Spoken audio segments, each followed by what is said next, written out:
Bonjour à tous, je suis Elisabeth Smithers, enseignante de Yin Yoga et cofondatrice de Miam. Je vous accompagne vers le réalignement à votre être céleste pour ressentir le flow dans votre vie. Bienvenue sur État de Flow, des conversations inspirantes pour nourrir votre âme et vous aider à vibrer le flow.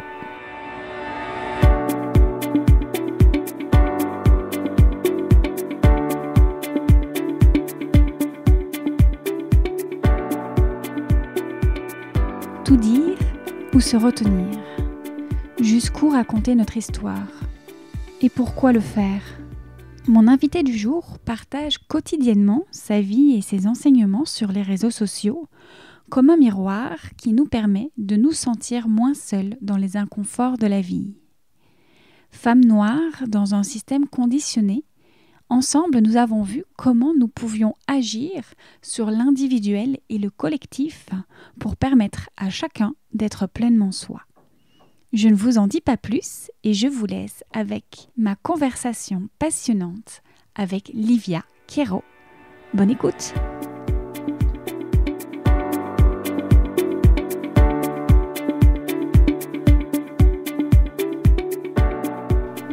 Bonjour Livia.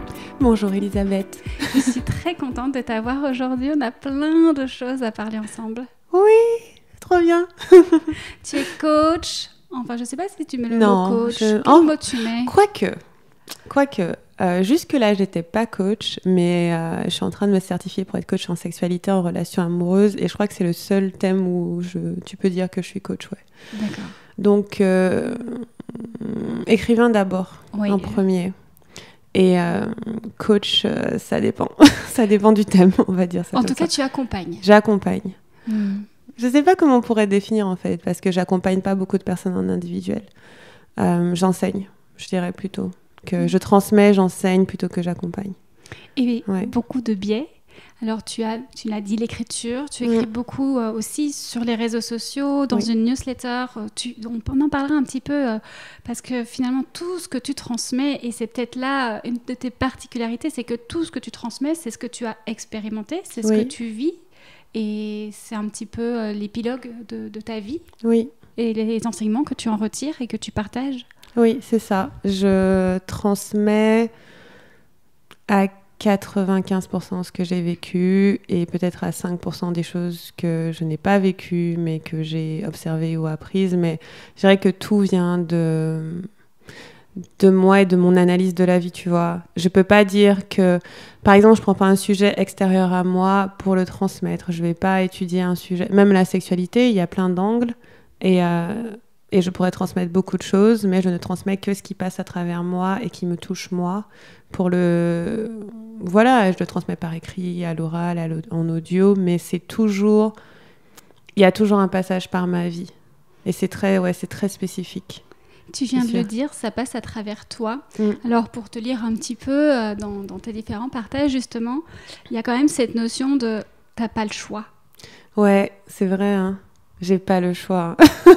J'aimerais bien, mais j'ai pas le choix. En fait, la sensation que j'ai, je le disais tout à l'heure, j'étais en live sur ma page, et je disais que c'était comme si on m'avait mis sur Terre pour traverser une forêt de ronces et ouvrir le passage. Et je m'en prends plein la figure, mais je crois que j'aime ça parce que voilà. Et j'apprends. Et surtout, une fois que j'ai appris et que je suis allée au bout, je peux mettre les mots dessus. Et tu vois, je pense que c'est ça vraiment mon travail. Plus que le coaching ou quoi, c'est de traverser des choses et mettre les mots dessus. Et c'est pour ça que j'écris et c'est pour ça que je fais des formations en ligne. Je transmets plus que je coach. Je coach quand je tiens l'espace et je le fais parfois. Mais la plupart du temps, même les personnes qui vont me payer très cher pour être coachées par moi veulent que je raconte mon histoire. C'est marrant parce que j'ai une cliente, justement, donc j'en ai très très peu que j'accompagne en individuel parce que j'adore avoir plein de temps. Et on discutait de ses besoins, tu vois, de qu'est-ce que je pourrais faire pour qu'elle évolue. Et j'ai énormément d'outils, énormément de pratiques qu'on peut mettre en place. Et elle me dit, non, moi je veux juste que tu me racontes ce qui se passe pour toi. J'ai dit, ok. Et c'est ça, en fait. Je pense que c'est ça mon travail et mon talent, c'est traverser des choses et mettre les mots dessus. Comment tu expliques finalement on aime ou on a besoin de voir, de lire, d'entendre l'expérience des autres? Parce que ça se voit pas beaucoup. C'est ce qui me vient avec cette question, c'est que pas beaucoup de gens racontent leur histoire. Tu vois, et je dis souvent que le plus beau cadeau qu'on peut faire à quelqu'un, c'est raconter son histoire, mais c'est très rare. Si tu regardes le monde du coaching, des thérapeutes, de tout ce que tu vois, les gens racontent pas leur histoire. Ils vont se placer, c'est pas une critique, mais c'est ce que j'observe, c'est qu'on va se placer en expert, en aidant, en accompagnant. On va pas raconter notre histoire parce que on a un peu peur, on se sent vulnérable, parce qu'on se dit qu'on va être jugé, on va donner une vision de nous qui est soumise à opinion.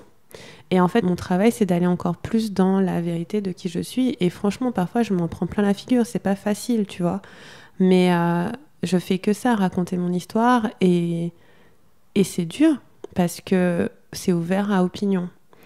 Mais je n'en reçois pas beaucoup. Tu vois, paradoxalement, c'est que très, très peu de gens jugent mon histoire. Au contraire, j'ai l'impression que quand on la raconte avec vérité, en face, il y a une reconnaissance de l'humanité et il y a plus de connexion.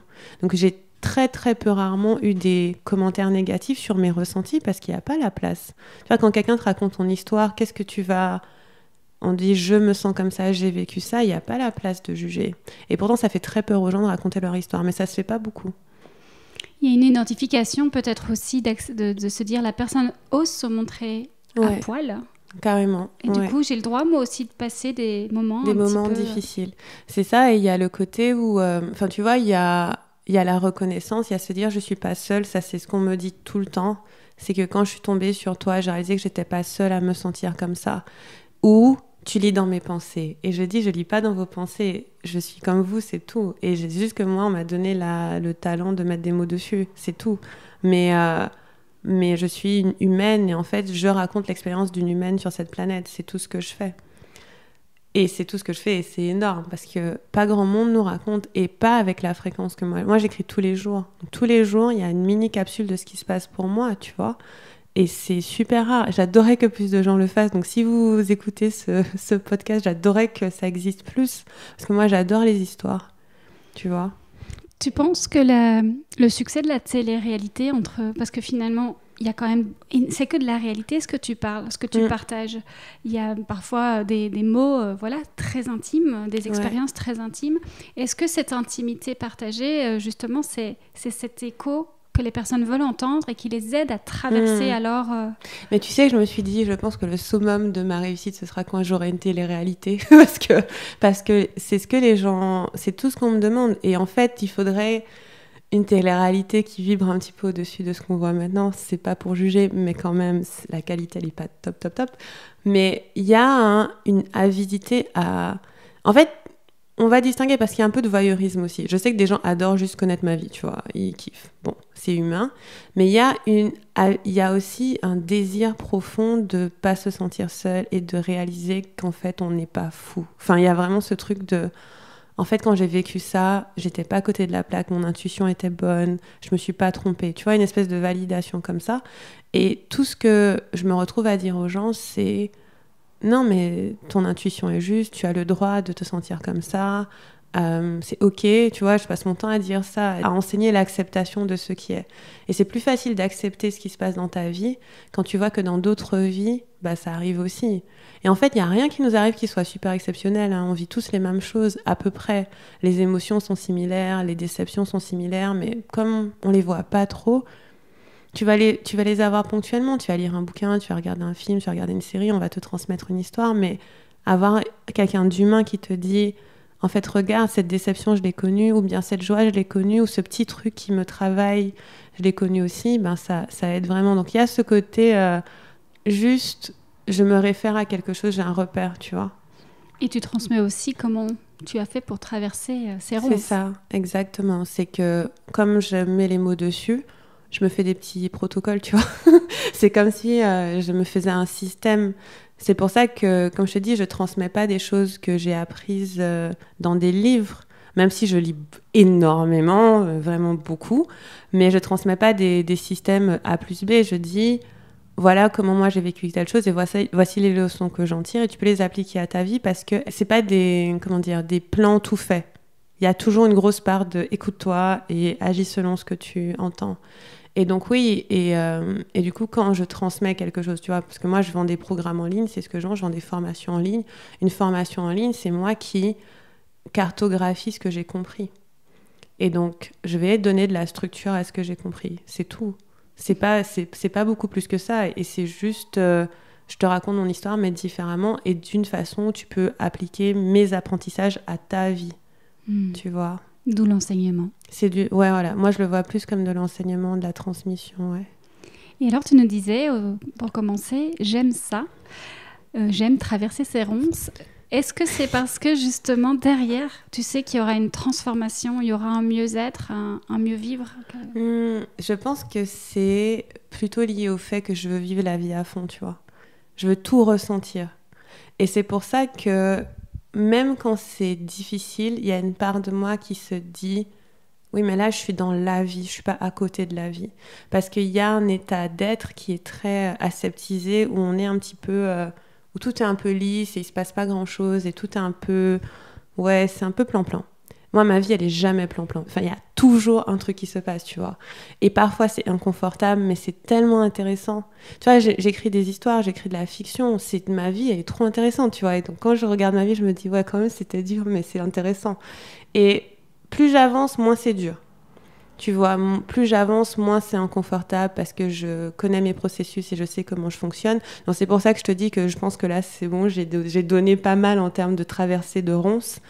Mais de temps en temps, il y a quelque chose qui vient, il y a un gros changement et ça me fait me rappeler ce que j'ai dû apprendre. Et voilà, et c'est par cycle et tu vas encore plus profond et dans beaucoup plus de subtilité dans ce que tu apprends.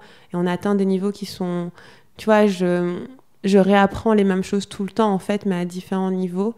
Et donc, je pense qu'il y a une part de moi qui aime vivre comme ça, parce que pour moi, j'expérimente tout. Tu vois, le jour où je meurs, je me dirai, ah ben, au moins, j'ai bien vécu. Et donc, c'est plutôt dans ce sens-là. T'as pris le challenge?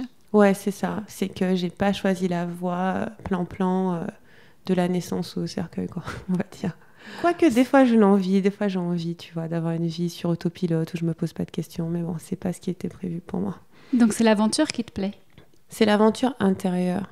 J'aime bien comprendre tout ce qui fait qu'on est humain. Je trouve ça super intéressant. J'aime bien observer mes émotions. Je suis super émotive, genre, ça va dans tous les sens. Je peux être très triste et très joyeuse et ça bouge beaucoup.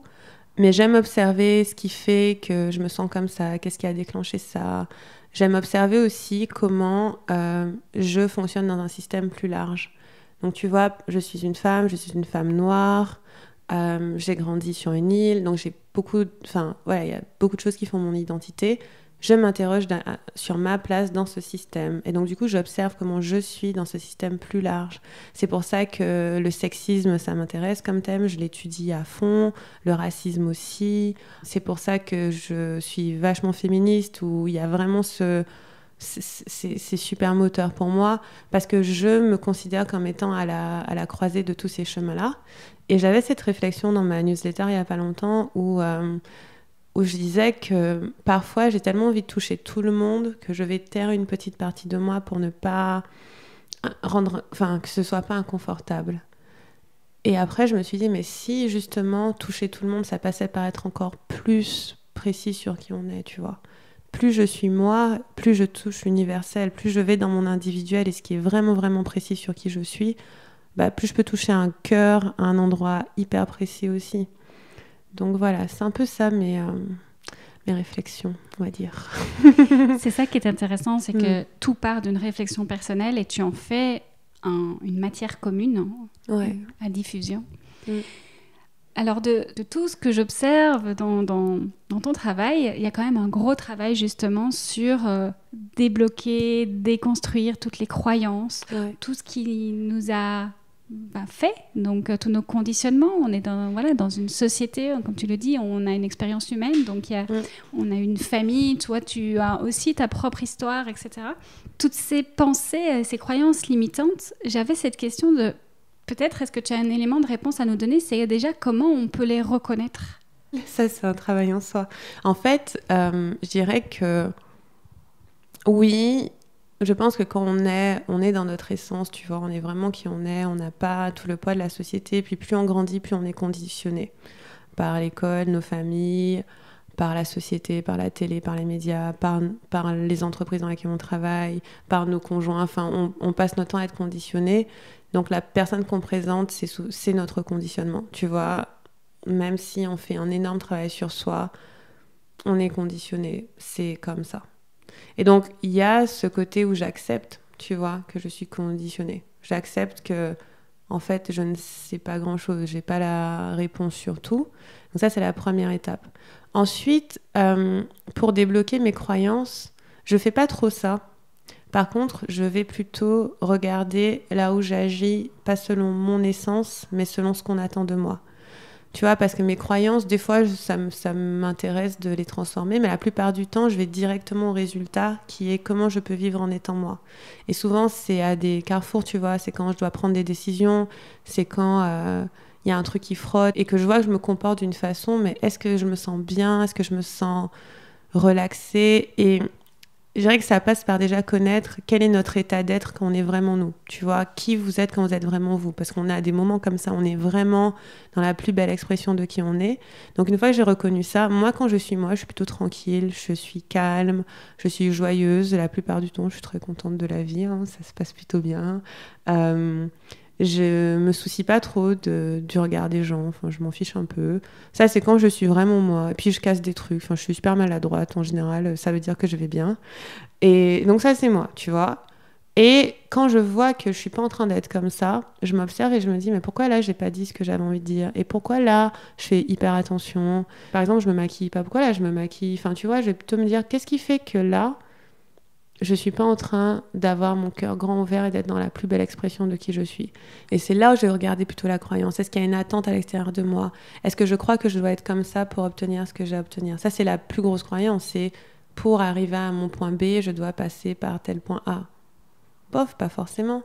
Et donc, c'est plutôt comme ça que je vais fonctionner. Je vais sentir où est-ce que je m'empêche d'être moi. Qu'est-ce que je retiens? Ça, c'est la question que je me pose tout le temps.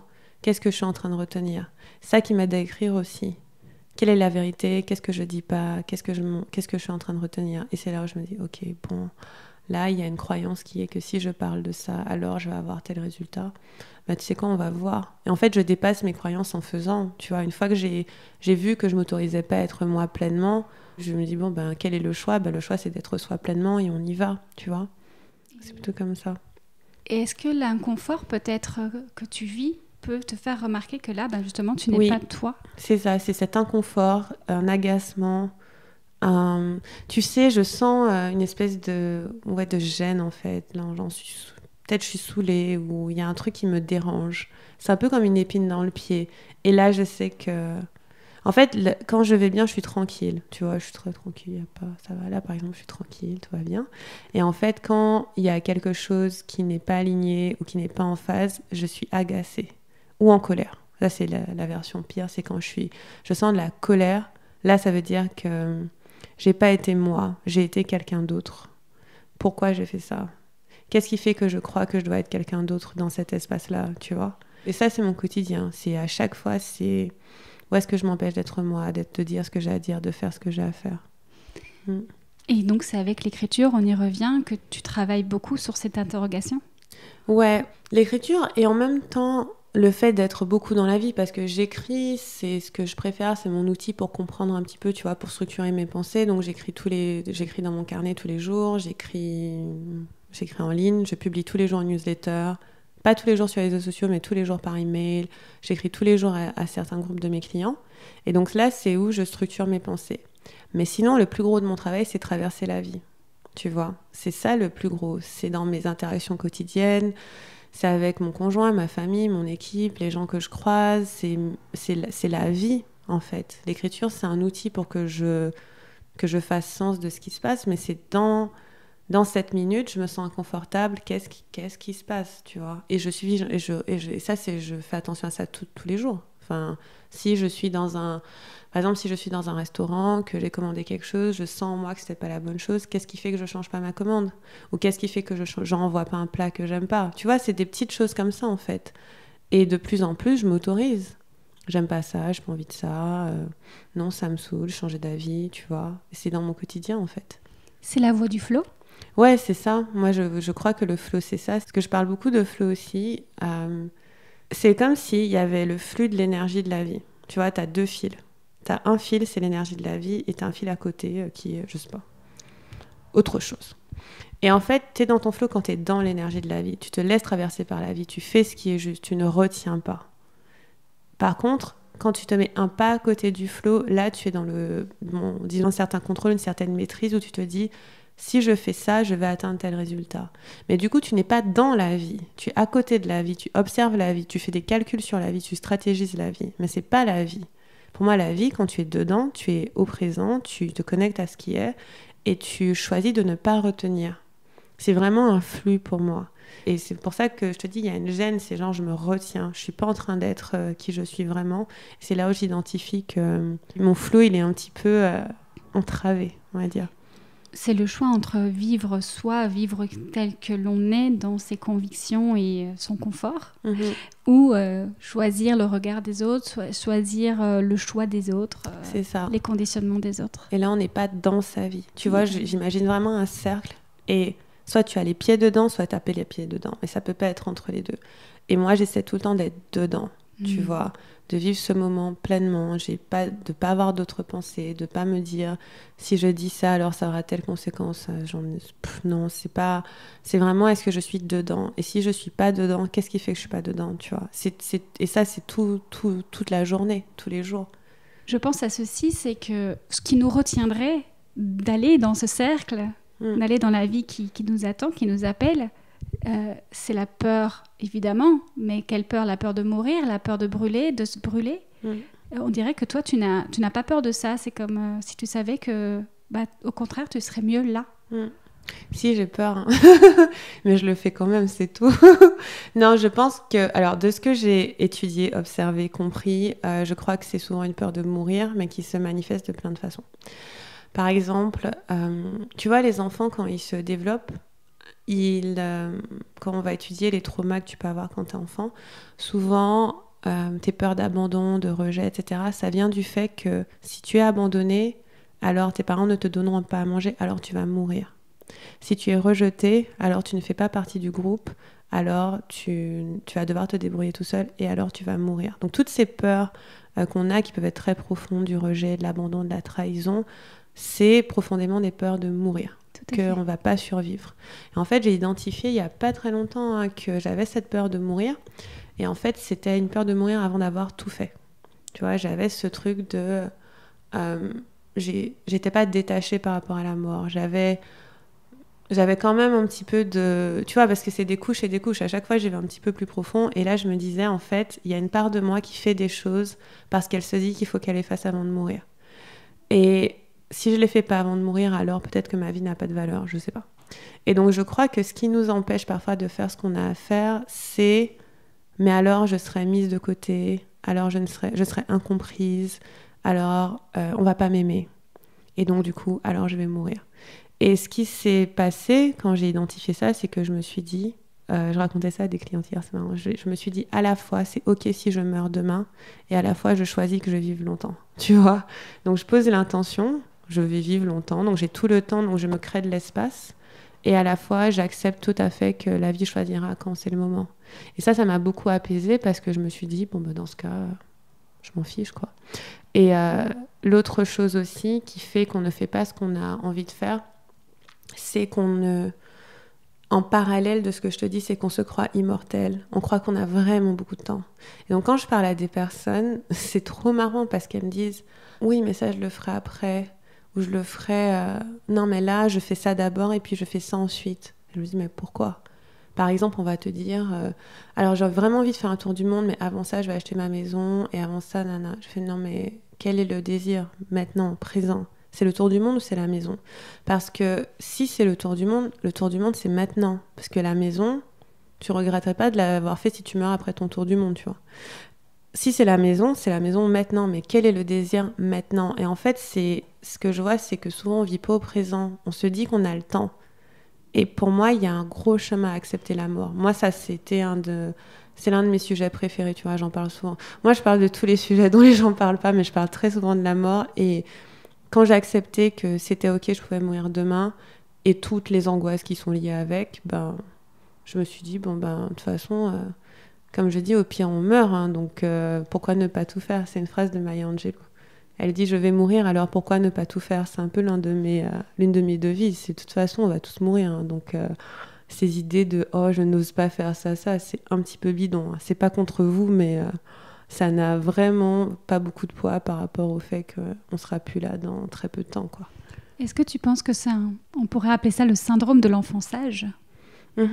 J'ai ça dans mon livre, je parle du syndrome de la bonne petite fille. Tu sais, qui fait tout bien. Parce que si tu fais tout bien, alors on va t'aimer et alors on va te protéger et on va prendre soin de toi. Et tout va bien se passer. Mais ça marche pas quand on est adulte. Personne ne peut te garantir quoi que ce soit. Et quand t'es enfant, ça marche un peu. Parce qu'en effet, quand t'es une bonne petite fille ou un bon petit garçon, en général, tu es récompensé. On t'apprend que la vie fonctionne comme ça. C'est un gros conditionnement. Que si je suis sage, alors je vais avoir des récompenses. Mais ça marche pas quand on est adulte. Parce que quand on est adulte, t'as pas de parents qui vont te récompenser parce que t'es sage. T'as la vie. Et c'est un gros déconditionnement que de se dire, en fait, tout ce que je peux être, c'est moi-même. Parce que être une bonne petite fille ou un bon petit garçon, ça ne m'apporte rien de plus en termes d'épanouissement. Personne n'est là pour... Je dois compter sur moi-même. À partir du moment où tu es adulte et que tu comptes sur toi-même, être sage, ça n'a vraiment pas d'intérêt. Enfin, sauf si c'est ton essence d'être quelqu'un je sais pas, d'obéissant et de... Mais c'est rarement le cas. Hein. Enfin, je veux dire, les enfants, ils naissent rarement obéissants. Parce que finalement, l'objectif, du coup, c'est être soi, de ce que j'entends, pour s'accomplir. Oui, mais même pas, tu vois, parce que... Alors, avant, oui, c'est-à-dire que je te dirais, il y a quelques mois, être toi, ça suffit à obtenir tout ce que tu as à obtenir. Aujourd'hui, je suis même détachée d'obtenir quoi que ce soit, je m'en fiche. Je me dis, être moi suffit là, tout de suite, maintenant. Pour faire l'expérience. Oui, pour vivre la vie. Enfin, c'est vraiment pourquoi je suis sur Terre, pour expérimenter ce que ça fait d'être en vie. Et donc, si je n'accomplis rien avec ça, ben tant pis, mais au moins j'aurais été dans ma vie et j'aurais pas été à côté de ma vie. Qu'est-ce que c'est accomplir? Tu vois, c'est accomplir quoi? Pour faire quoi? Pour quel résultat? Comme on disait, on va mourir de toute façon. Donc, pour moi, le sens de la vie, c'est de l'expérimenter à fond. Et ressentir. Et ressentir tout. Mais ça, c'est pour moi. Après, je dis pas que c'est le sens de la vie pour tout le monde, mais c'est pour moi. Et donc, du coup, à partir du moment où j'ai goûté au maximum de moments, ben, pour moi, j'ai réussi ma vie. Tu vois? Même pour moi, j'ai déjà réussi ma vie, c'est bon. Pas de... J'ai traversé beaucoup de choses déjà, ça va. Mais pour moi, c'est pas lié à l'accomplissement. En fait, je suis de plus en plus détachée au fait d'arriver où que ce soit. Mais ça, c'est récent quand même. Je peux pas dire que j'ai toujours été comme ça. Mais pour moi, la paix ultime, c'est de ne rien vouloir, tu vois. Juste vivre le flow, en fait, se laisser porter. C'est ça. Et accepter. C'est ça. Et j'ai dit souvent, je ne désire rien, je n'essaye rien, j'existe et c'est très bien, tu vois. Et c'est là que nos conditionnements nous empêchent justement d'exister à 100%. Mais tu vois, l'un des plus gros conditionnements... Alors, une des choses que je travaille en ce moment, c'est de me dire... Parce que moi, j'ai des grosses ambitions financières, même si, comme je te dis, je suis tout à fait détachée à ce que ça n'arrive pas. Enfin, voilà. Je travaille vraiment à être en acceptation de peu importe ce qui se passe. Mais je me dis... Donc, la croyance avec laquelle je travaille, c'est que je n'ai rien à faire pour gagner de l'argent. Tu vois, parce que j'ai observé que beaucoup de ce qui nous empêche d'être nous, artistes, comme on a envie, c'est... Oui, mais je vais jamais pouvoir manger, acheter la maison à mes enfants, etc., etc. Et aujourd'hui, ma croyance, celle que je développe, c'est de toute façon, je n'ai rien à faire, j'existe et ça suffit. Et ça marche. Parce que moi, quand j'existe, j'écris, je raconte des choses aux gens, ils me donnent de l'argent, c'est très bien, tu vois. Et j'existe et ça suffit à tout. C'est intéressant ce que tu viens de dire. Ma croyance, celle que je développe. Ça veut dire que nos croyances, c'est celles que nous développons, que nous choisissons. On les choisit, c'est ça. Mais on joue avec. Par exemple, moi, j'ai plein de croyances où je joue avec. C'est-à-dire qu'au début, j'y crois pas, en fait. Je sais que c'est pas vrai pour moi encore. Et cette croyance que je te dis, je n'ai rien à faire pour faire de l'argent, pour gagner de l'argent. En fait, juste avant, j'avais... je gagne de l'argent quand je fais ce que j'aime. Et c'est vrai. Donc, je fais ce que j'aime. Mais là, je vais un poil plus profond en me disant, je n'ai rien à faire. Même ce que j'aime. C'est-à-dire que même si je suis malade ou pas disposée ou quoi, je gagne de l'argent quand même. Là, c'est ce que et je la développe parce que je suis pas encore... je suis pas dans le détachement total du ne rien faire. Et je joue avec cette croyance et je me dis, mais en fait, c'est quoi ne rien faire? C'est juste exister comme on est, en fait. C'est, tu vois, un artiste peintre qui adore peindre, pour lui, peut-être peindre, c'est pas faire quelque chose. C'est juste, il existe, il inspire, il expire, il peint. Et pour moi, c'est ce que je suis en train de... Je joue avec ça en me disant, j'ai rien à faire. C'est juste, la vie me traverse et des choses se passent et ça suffit, tu vois. J'aimerais revenir un instant sur une actualité qui s'est passée dernièrement. Tu as parlé un petit peu de ta condition de personne noire, racisée, etc. Et là, pour le coup, c'est pas une croyance, c'est au-delà de toi. C'est comment on vit avec quelque chose qui nous dépasse. Ouais, c'était dur cette période. Honnêtement, elle m'a chamboulée parce qu'elle m'a sorti de moi-même mon petit confort de vie. Parce que oui, je suis une femme noire et oui, c'est une condition que je vis chaque jour, mais qui me travaille pas chaque jour. Mais là, il y a eu pas mal de choses qui sont passées en France et aux États-Unis. Il y a eu la mort de George Floyd, des manifestations en France. Et avant ça, j'avais écrit. Parce que juste, ou en même temps que la mort de George Floyd. Donc moi, je suis guadeloupéenne. En Guadeloupe, le 27 mai, on fête l'anniversaire de l'abolition de l'esclavage. Et du coup, moi, j'ai écrit un texte sur ça. Encore une fois, j'ai raconté mon histoire et j'expliquais que des personnes disent encore que l'esclavage n'a pas d'impact sur nous. Et j'ai juste écrit que l'esclavage a de l'impact sur moi. Il en a, clairement. Par exemple, il y a tellement de rites et de rituels et de religions auxquels on n'a pas accès. Je ne connais pas qui sont mes ancêtres, tu vois. Ça a un impact sur moi et qui je suis. Et je disais, j'ai peur, il y a des peurs que j'ai. Quand, tu vois, Camélia Jordana disait qu'elle avait peur de la police, ben moi aussi j'ai peur de la police, c'est vrai, tu vois. Je dis la vérité. Et à tort ou à raison, j'en sais rien, mais c'est mes émotions. Donc je me rappelle avoir partagé ce texte. Et je sais pas, je réfléchis pas trop quand je poste. J'écris juste c'était vrai. Et la plupart des messages étaient hyper bienveillants. Et j'en ai eu quelques-uns qui étaient agressifs. Et je me suis dit, oh my God, qu'est-ce que j'ai encore fait? Mais bon, j'ai laissé, donc j'ai commencé. Et donc ça a commencé comme ça. Et puis après, en France, on a appris le lendemain la mort de George Floyd. Il est mort le 25 mai et je crois qu'on a appris le 27 ou le 28. Tu vois, donc... et là, je vois ça tourner, je me dis, mais n'importe... Et c'était vraiment un choc que... En fait, ça a fait un choc au système. Mais le choc, c'était pas de voir une personne noire mourir, parce que c'est triste à dire, mais on est presque habitué, tu vois. Mais c'était l'impunité, c'était le manque de justice, c'était l'impuissance de se dire, mais si ça arrive à mon frère, mon compagnon, mon neveu, mon cousin, mais alors il y aura personne pour les aider. Tu vois, ça, c'est ce qui m'a fait mal. Et donc, je processe mon truc et j'ai commencé à en parler. Et plus j'en parlais, plus je réalisais qu'en fait, j'avais des personnes en face de moi qui étaient vraiment, mais complètement déconnectées de ce que je vivais moi, ce qui est d'une certaine façon compréhensible, mais qui, du coup, certaines ont développé beaucoup d'empathie et ont été très, tu vois, à l'écoute, essayer de comprendre pourquoi, qu'est-ce qui se passe, et d'autres qui ont été très sur la défensive et c'était hyper intense. Et là, je me suis sentie épuisée parce que j'étais plus en train de raconter mon histoire et raconter ma vérité. J'étais en train d'enseigner quelque chose qui est beaucoup plus grand que moi et j'étais fatiguée. Et après, j'ai arrêté. J'ai pris la décision de plus enseigner dessus parce que c'est vraiment fatigant. Tu vois, quand t'as pas choisi que c'est ton travail. Ceci dit, ce que ça a changé pour moi, c'est que ça a beaucoup intégré le fait que je suis une femme noire dans mon histoire. C'est-à-dire qu'avant, j'en parlais pas plus que ça, parce que j'y pense pas tous les jours. Mais là, j'ai réalisé à quel point c'était important. Tu l'as dit, finalement, c'est aussi beaucoup lié, alors nos conditionnements, nos peurs, nos croyances, tout ce qu'on vient de raconter, à notre sentiment d'impuissance. C'est ça.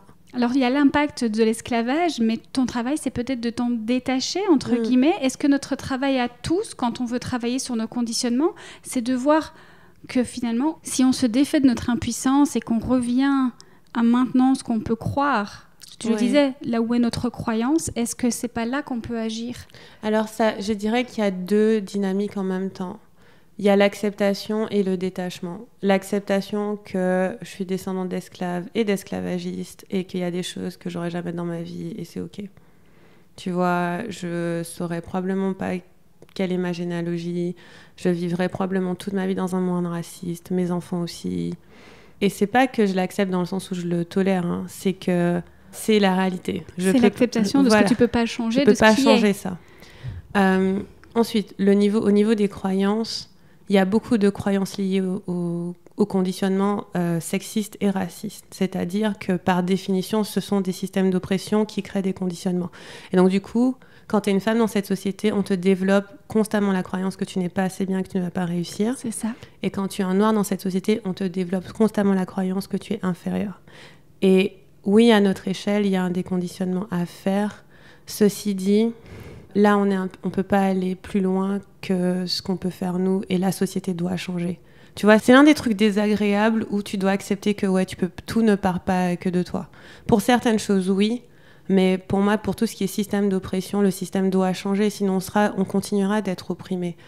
Le monde ne peut plus continuer à être sexiste et le monde ne peut plus continuer à être raciste. J'accepte que ça va pas changer demain, mais je pense que ça suffit pas qu'on travaille sur soi. Tu vois, en fait, j'avais cette conversation avec quelqu'un, je sais plus quand.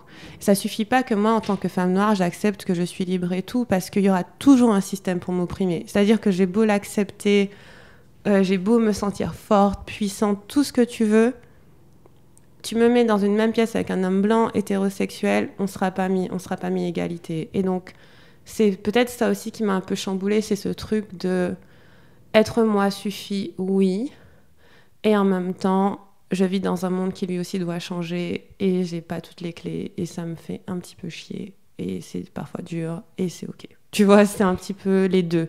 Et c'est cette dure réalité aussi et cette responsabilité qu'on a de ne pas tomber dans le cliché ou dans l'abandon de je ne peux rien faire, de toute façon ça ne sert à rien, subir sa vie. C'est ça, parce que tu vois, il y a un truc que j'ai vu notamment dans le monde du développement personnel. J'ai écrit un long article sur l'antiracisme dans le monde du coaching. C'est ma contribution, après je l'ai arrêté. Mais c'est ce qu'on peut faire aujourd'hui, c'est contribuer. C'est ma contribution et ce que j'essaie d'expliquer, c'est que en fait, ce qui s'est passé, c'est que moi, je me rappelle avoir une conversation avec quelqu'un qui m'a dit oui, mais de toute façon, on a tous une responsabilité individuelle pour notre vie et c'est à nous de se lever au-dessus de ça. Et je fais oui, bien sûr. Moi, je développe tu vois, j'essaie de vivre le plus libre possible. Mais le collectif mais c'est ça, il y a un système d'oppression. Ça veut dire que certains d'entre nous, probablement tous si on le désire, mais on doit aussi travailler à transformer ce système d'oppression pour que tout le monde soit libre de faire ce travail. C'est un privilège de travailler sur ses croyances, tu vois, et de se dire je me lève au-dessus de ça. Là, moi, je me sens privilégiée, tu vois, moi je suis tranquille, j'habite à Paris, j'ai pas d'enfants, j'ai le temps, je suis plutôt prospère, mais je connais des femmes qui sont fatiguées, épuisées, qui travaillent tout le temps, qui n'ont pas d'argent, qui arrivent à peine à s'occuper de leurs enfants. Elles ne peuvent pas faire ce travail de s'élever au-dessus de leurs croyances, ce n'est pas possible physiquement. Et donc il y a aussi à penser comment je contribue au monde au global. Tu vois, ça c'est super important comme questionnement et parfois on a le privilège de ne pas l'avoir mais c'est un choix, tu vois, de se dire ok, moi je veux travailler mon développement personnel, c'est super, je me sens hyper libre et tout, mais est-ce que ma voisine ou mon voisin se sent libre ? Et du coup, qu'est-ce que je peux faire ? Parce qu'il y a une phrase je sais plus qui disait, je pense pas que c'est Audre Lorde, mais je me rappelle jamais, qui dit « Tant que tout le monde n'est pas libre, je ne suis pas libre ». Tu vois ? Est-ce que je suis vraiment libre si tout le monde autour de moi est enchaîné ? Ben non. Parce que, de quel côté je suis ? Enfin, tu vois, ça ouvre beaucoup de réflexions. Et c'est se rappeler que nous sommes qu'on est un collectif, qu'on ne peut pas être heureux tout seul dans son coin. C'est ça, c'est que... Tu peux, mais du coup, c'est un privilège. C'est-à-dire que si tu l'es et que tu choisis, parce que c'est un choix de ne pas contribuer à ce que les choses bougent, alors tu bénéficies du système. Et c'est ça qui est difficile à comprendre parfois, c'est que si tu n'agis pas activement contre, t'en bénéficies. Souvent, je prends l'exemple du sexisme, tu vois. Dans un monde patriarcal, si tu as un homme qui ne fait pas activement combat contre le sexisme, tu bénéficies du sexisme. Tu vois, t'es total. Et si tu es une personne blanche dans un monde raciste et que ça t'intéresse absolument pas de te pencher sur la question, même de questionner tes propres biais, ben tu en bénéficies. Et t'es à l'aise d'en bénéficier. Et c'est ton droit, tu vois. Mais on n'est pas dans un monde confortable. Et je pense que c'est ça qui... Parfois, on le réalise et ça embête un peu. Mais notre monde, il est pas juste. Et parfois, ça m'embête de le réaliser. Mais c'est là où... ça prend encore plus de sens de raconter son histoire et de dire sa vérité. Oui, parce que tu libères les autres, tu les aides à être dans cette dynamique-là aussi. Ouais. Et tu parlais de ne pas avoir le choix avant. Et en fait, ce genre de choses ne donne pas le choix.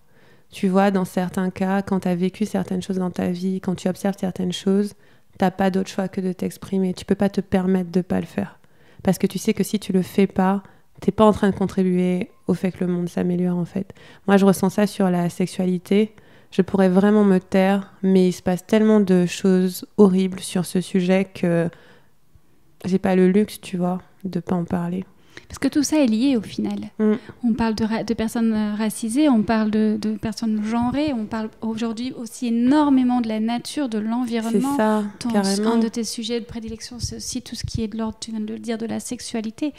Tout ça, c'est finalement libérer les carcans, libérer les pensées, les façons les croyances, les façons de faire. C'est ça. Pour les suivants.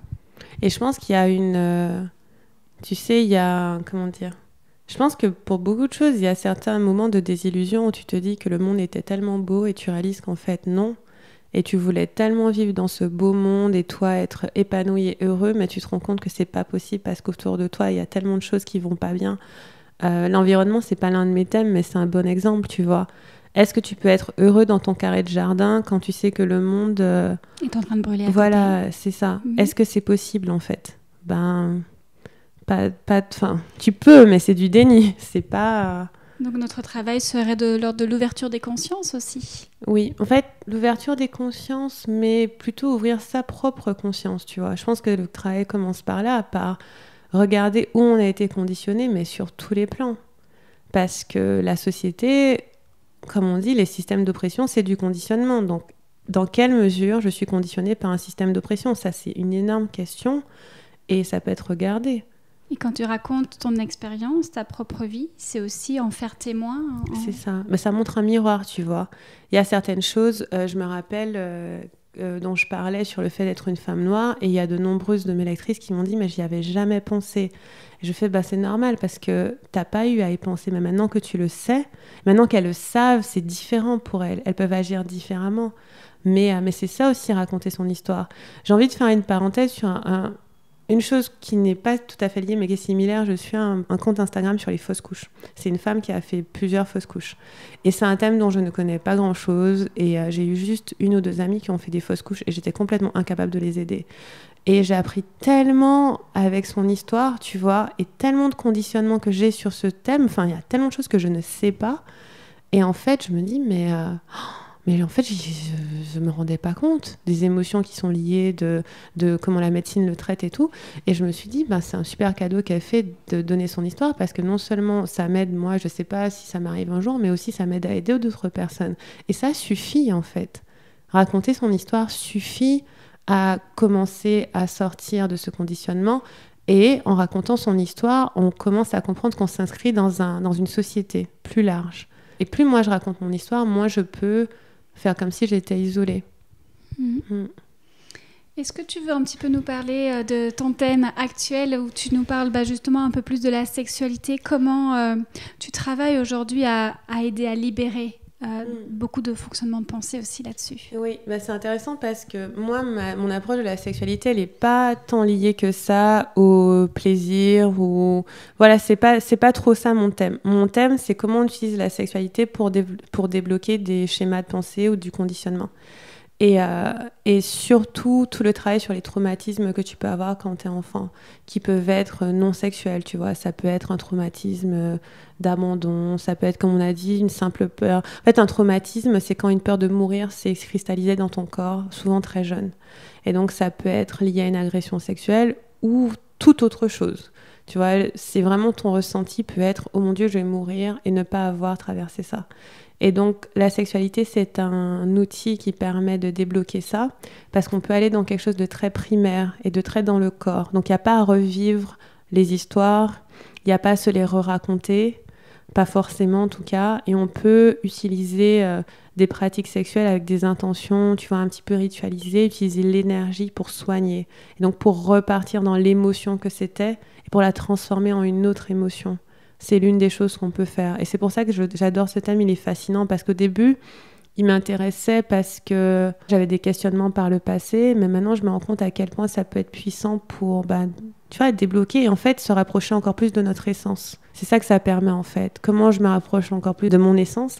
Et en tant que femme ou personne s'identifiant comme femme dans la société, la sexualité est un énorme thème parce que c'est l'un des thèmes sur lesquels on est le plus conditionné. Tu vois ? Et c'est pour ça qu'il est fascinant à plein de niveaux, au niveau individuel, mais aussi de la société. On nous fait croire tellement de choses sur comment c'est censé être ou comment on est censé être, nos corps, nos façons d'avoir du plaisir ou pas, tu vois. Ne fût-ce même que de se présenter au monde. Se présenter au monde. De toute façon, je dis, dans n'importe quelle pièce où tu rentres avec ta sexualité, tu rentres de la même façon que tu rentres avec ta couleur de peau, voilà, avec tu ton rentres histoire. avec tout, parce que c'est dans ton énergie et on peut pas le nier. Et donc, du coup, c'est pour ça que ça me fascine comme thème, parce que notre société, c'est l'une des choses que tu explores le plus tôt dans ta vie. Quand tu es adolescent, ça fait partie de tes premières questions. Tu te demandes pas comment je vais gagner de l'argent ou comment je vais acheter une maison. Tu te dis, mais qu'est-ce qui se passe dans mon corps, où je suis intéressée par telle personne, enfin, tu vois. Et on a des conditionnements hyper jeunes sur la sexualité. Et beaucoup de nos interactions qu'on va avoir plus tard, peu importe avec quel sexe, vont être teintées de ce conditionnement. Et c'est pour ça que j'adore ce sujet, il est fascinant. Parce que, en plus, j'apprends tellement de choses. Enfin, il y a vraiment, c'est très, très, très dense et super intéressant. Merci beaucoup, Livia. On va doucement arriver sur la fin de notre interview et on va reprendre cette question de l'état de flow. Tu nous en as parlé, le flux de la vie, se sentir bien. Finalement, tout ce qu'on vient de dire, c'est ce qui nous permet aujourd'hui, quand on regarde en face nos conditionnements, ce serait ça ton outil de prédilection pour revenir dans le flow, c'est de revenir à quels sont les conditionnements, ou il y en a d'autres. Ça, ce serait le travail de fond, tu vois, que tu peux faire si tu te fais accompagner ou dans un programme. Mais je dirais qu'au quotidien, en fait, voici comment je vois le flow au quotidien. Une journée dans le flow, c'est une journée où tu te réveilles et tu te demandes de quoi j'ai envie, à quoi je suis appelée, et tu le fais. Minute par minute, c'est tout. C'est aussi simple que ça. Et à chaque fois que tu sens quelque chose en toi qui t'empêche de le faire, demande-toi quoi.